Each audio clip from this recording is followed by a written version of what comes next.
Hi sa mga Lastronatics! Thank you for watching and sharing my videos. Ngayon may tutulungan tayo, no? Titignan natin kung anong ipapakita sa akin ng mga baraha. So, handa na po ba kayo, tatay? Gusto ko lang malaman nyo na you are the one who picks your card, tay. Salamat sa pagdadala sa akin ng gamit ng anak nyo. Titignan natin ang tunay na pangyayari, ha? Okay.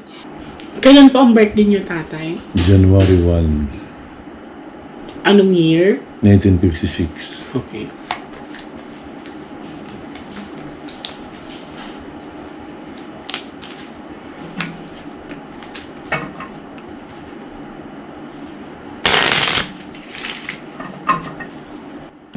Hingi muna tayong guidance tayo.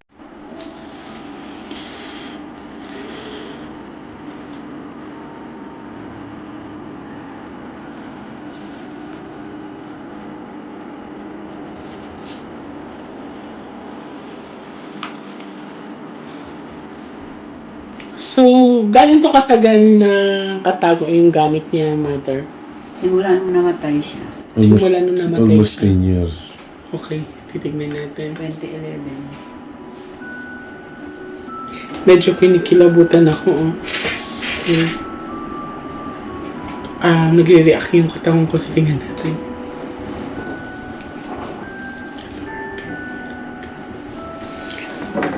Kung meron nang gagalaw sa mga gamit ko, nanay, tatay, huwag kayong matakot, ha? Baka kasi bigla siya magparamdam, eh.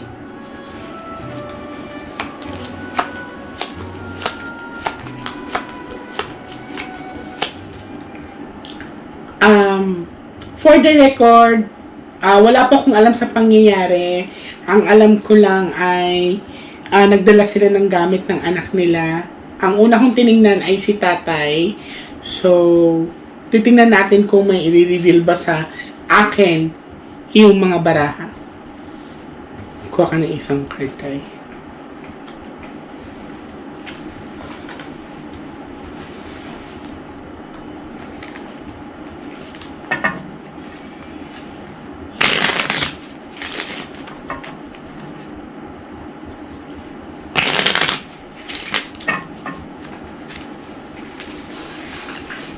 Cut tatlo.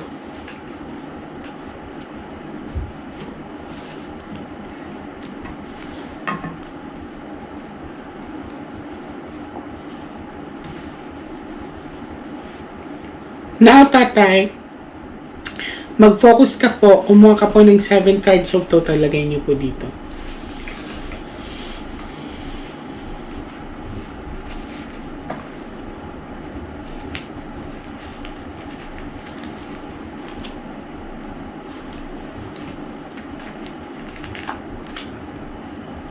Kung may queen dito, tatay, si ate na yan. So, she's willing to communicate with us. Ikaw yung tatay. Ikaw to, tatay. So, you're king of diamond.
Okay.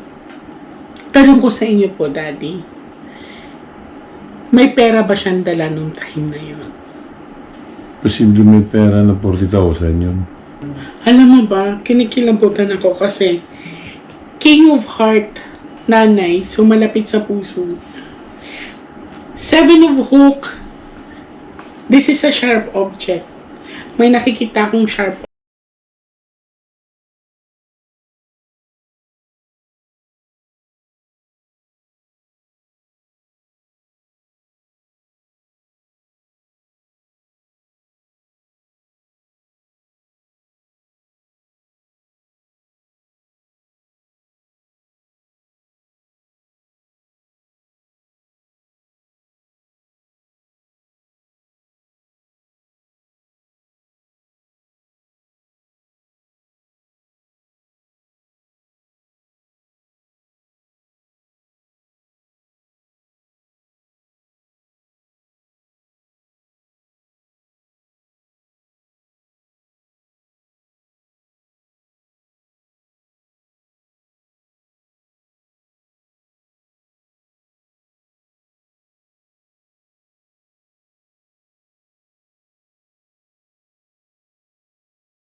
Nakausap niyo ba yung karelasyon niya?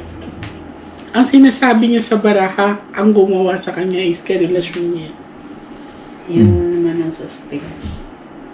Nahuli ba yun, tay? Hanggang ngayon hindi pa nga at large eh. So, nagtatago to? Nagtatago. Isipin mo, ang hirap nito. Ginilitan siya ng lieg, tapos dito pa.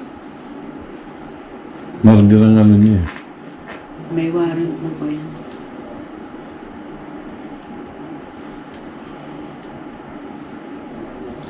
Diyos ko.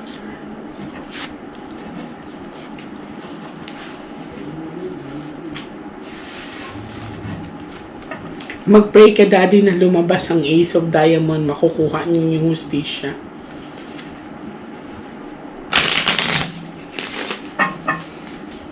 Ang taas ng chances, ate, na gagawa ka ng ganong krimen, lalaslasin mo yung liig, tapos sasaksakin mo dito.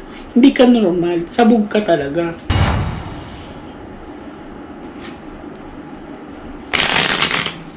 Tingnan natin kung ano pang ipapakita ng baraha. Kailan to nangyari, Daddy? 2011. 2011. August 20. Cut tatlo.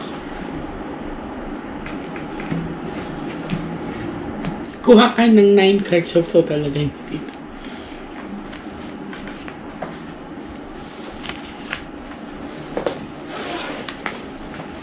Huwag ka magmadali.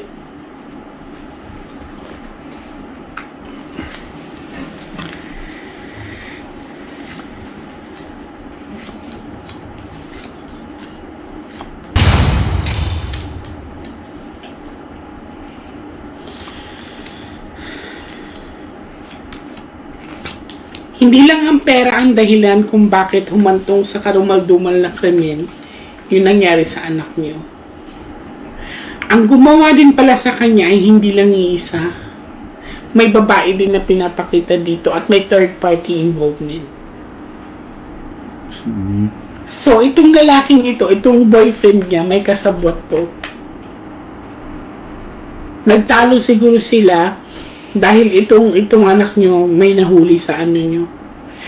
After nyo nang gawin yun, kung anong perang dala ng anak nyo is kinuha. Anong sabi ng mga investigador? Kasi hindi siya, malinaw ang sinabi ng cards na hindi lang isang gumawa. Anong sabi ng mga police? Ang mismo bunga na ibata nun eh. May sumundo yun. May parang sabi may tumawag sa kanya. Saka doon po nangyari sa Oo, bahay ng lalaki. lalaki. Sa Caloocan. Doon ba siya natulog? Pinapunta lang po daw siya Pinupunta doon. lang. Hindi man lang siya binuhat ng lalaki. Hindi pa sinabi sa iyo na saan ka punta te. Sabi niya, may puntahan lang ako, sabi niya. Hindi tinignan yung bahay ng lalaki, mother. Hindi nga po kasi taga-roon sila eh. Bakit? So doon nangyari ang ano krimen, tapos hindi siya ginalugad kung baka may nakitang murder weapon. Nakuha Ay, ata yung nasa crime lab Okay. po yung cellphone, yung kutsilyo yata nandoon. Hanggang ngayon, Tapos wala silang update. wala po kasi ngayon na ano pa yung... Pero na ano yung ano, tuloy ang ano, nagkaroon siya ng warrant. Warrant. Tapos hindi na Ano, hindi na siya nagpakita. Super guilty talaga siya. Ang pinakita kasi ng cards, Daddy, is maliban sa perang involved dito na ano, may pagsiselos din pala. Kasi ang number 3 is third party involvement. So itong guy na to ay may iba na yan.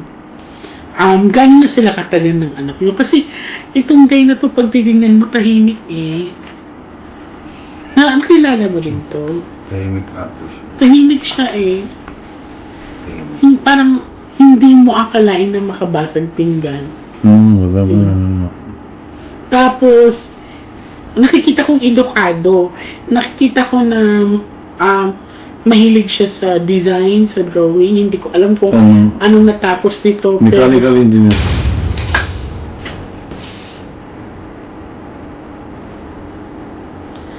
So, tapos to ng mechanical engineering yung boyfriend niya.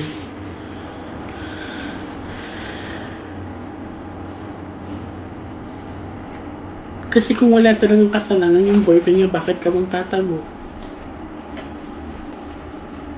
Since na nagkaroon ng since ng kriminal na ganyan, hanggang ngayon hindi pa nagpakita. Hindi pa. So, kailan to? 2011. 2011. So, ano na tayo ngayon? August 20. Ilang taon na? 9 years more than. Mag-15 years ngayon. Nanginayang ako kay ate kasi si ate nakikitaan ko masipag eh. Yan business minded. Masipag nga maano sa pera din to. Kaya lang hindi ko Siya yung namin breadwinner. Siya nagpatapos sa mga kapatid niya. masipag nga.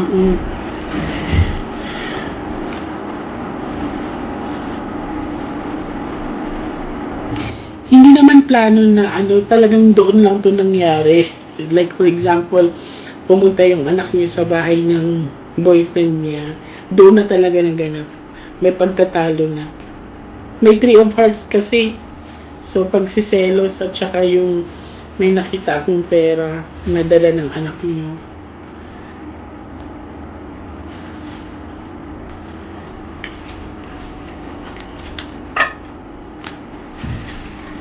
Kasi yung nangyari yun, may pera nga yun na dala dahil pang ano yun, pang down payment doon sa upahan na Gagawin tayo. yung mga tiles.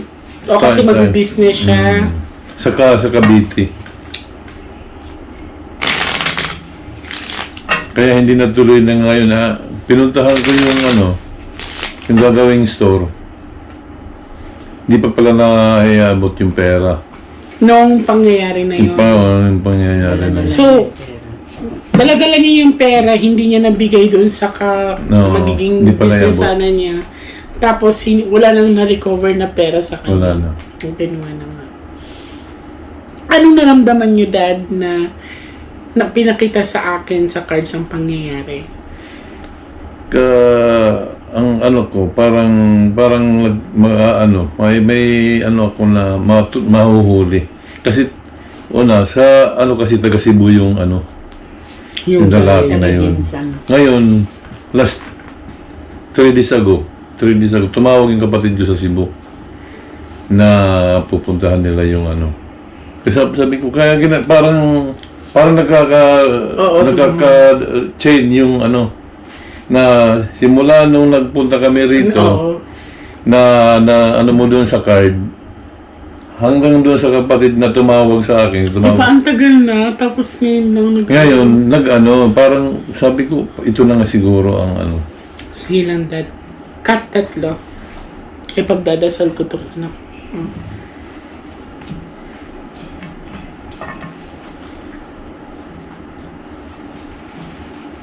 Kuha po kayo ng last 12 cards of total. Ilan? Last 12. 12. Huwag kayong magmadali, Daddy, ha? Masipag yung anak niyo, yung nakikita ko. Business. Ilang taong ka nun, Ben? Nung 24, 24. Ilang taong ka na ngayon? 33. So, sa'yo nagpaalam yung ate mo nung time niya yun? Tinumbok talaga niya, mother, na ang gumawa sa kanya ay malapit sa kanya, karelasyon niya.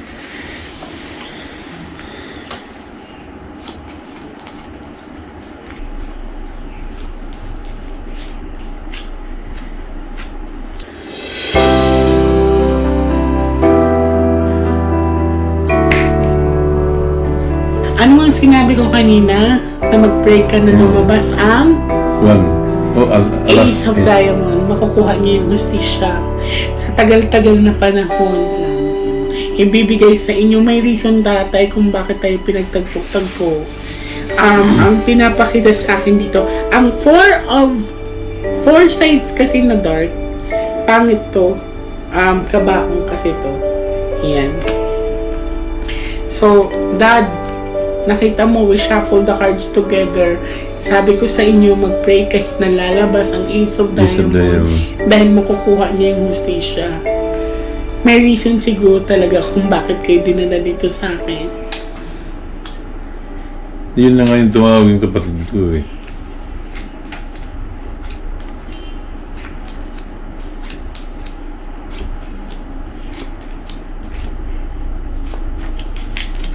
So, ang gumawa talaga sa kanya, Daddy, is yung karelasyon niya. This is 2 cards. So, puso niya at saka puso nitong guy.